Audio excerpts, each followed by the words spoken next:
Good evening. Our big story tonight, Congressman Todd Akin. He left me talking to an empty chair last night when he dropped out of our scheduled interview. But tonight, he's decided dropping out is a bad idea. Well, at least when it comes to his Senate race against Missouri's Claire McCaskill. Early today, Mitt Romney issued a statement saying his fellow Missourians urged him to step aside, and I think he should accept their counsel and exit the Senate race. But the congressman has refused to back down. He let the 6 p.m. Eastern deadline pass. Now it appears he's in the race for good, or for bad, depending on your viewpoint.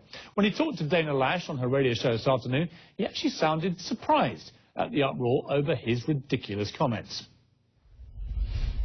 Basically, I misspoke one word in one sentence on one day, and everything changed overnight. Yeah, but what a hell of a sentence it was. Now, you've heard what the politicians had to say. Here now, more on our big story, two women with very strong personal feelings on the questions surrounding rape and abortion. Rebecca Kiessling was conceived from a rape, and she's an attorney and national spokeswoman for Personhood USA. And attorney Gloria Allred is a rape survivor who became pregnant and had an illegal abortion. Welcome to you both. This is clearly a hugely emotive issue. It's also an issue that I believe fundamentally should be debated the loudest by women. And that's why I'm glad that you're both on the show tonight. I know that you both have different views and you both come at this from very different personal stories. Gloria, let me start with you, because you were raped and you had an abortion. When you heard Todd Akin's comments, what was your reaction? Well, both that what he said was actually inaccurate and also very dangerous, because he is suggesting, or was suggesting, that in fact a woman who is raped can't get pregnant, which we know is false. And in addition, that his record is that rape should not be legally available and safe. I had an abortion after having been raped and become pregnant, and I had it when it was illegal for a doctor to perform it, although not illegal for a woman to have it.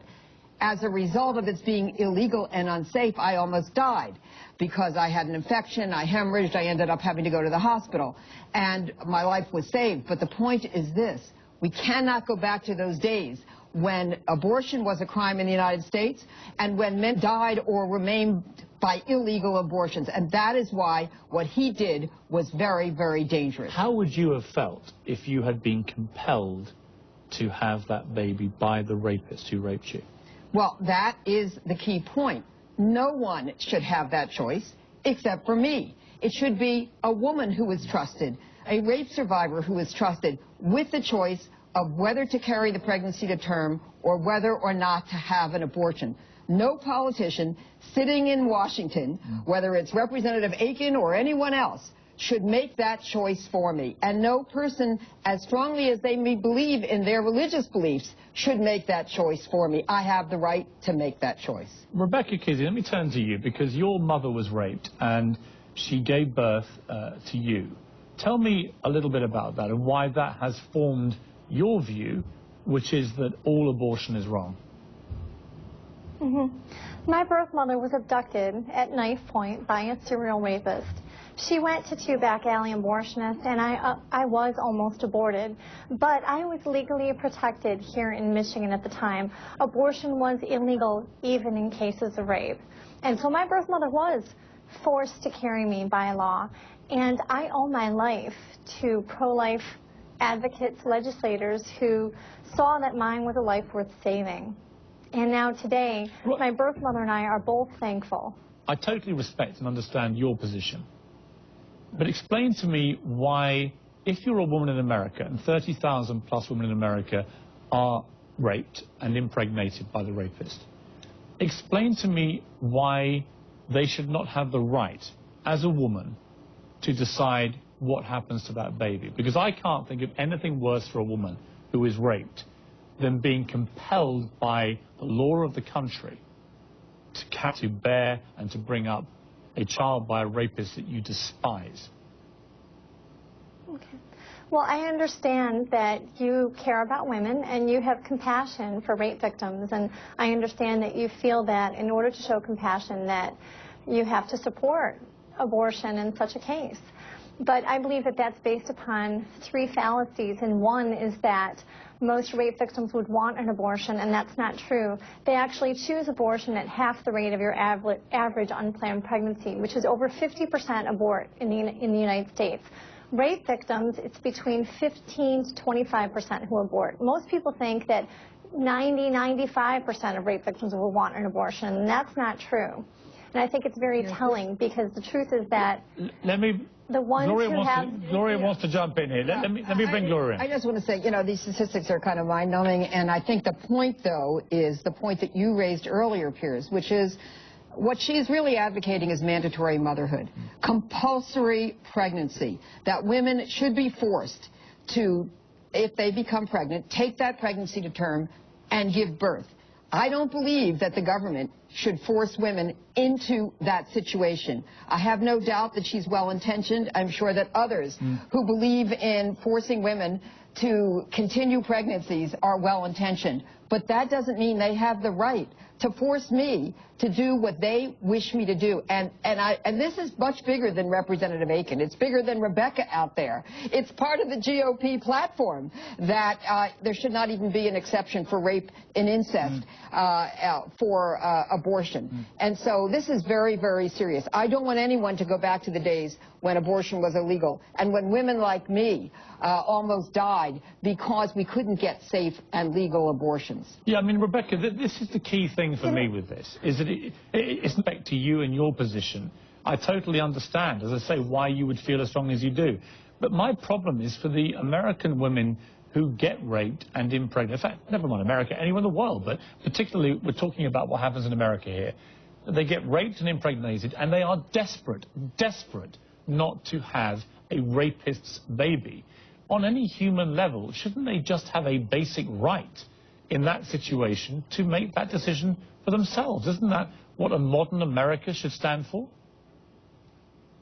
You know, modern America has said, according to the Supreme Court, that it is cruel and unusual punishment to give the death penalty for rapists, even for child molesters. The Supreme Court has said that they did not deserve the death penalty. And I don't believe that I or any other child similarly situated deserve the death penalty for the crimes of our fathers.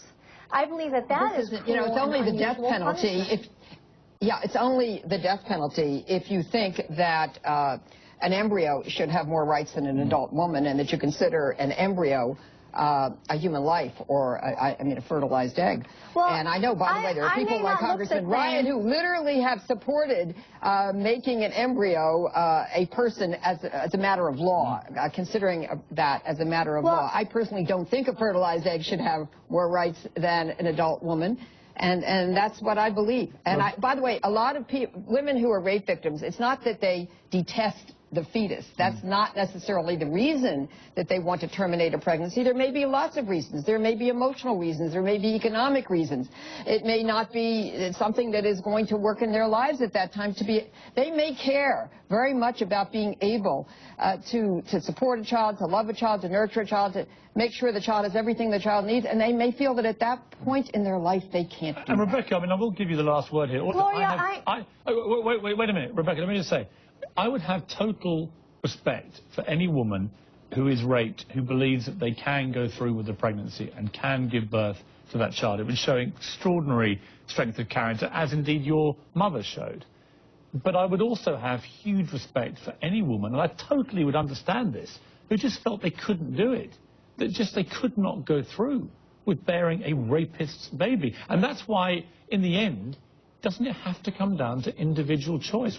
Why should that woman, who feels that strongly the other way to you, not have the same right that you did? You know, I may not look the same as I did when I was 4 years old or 4 weeks old, unborn in my mother's womb, but that was still undeniably me, and I would have been killed. My life would have been ended. I am very sorry, Gloria, for the loss of your son or daughter. You may not think that their life matters, but you know what? That matters to me. And I am very sorry for the loss to our world, for generations now who have been aborted. And I was targeted for abortion. That was my near-death experience.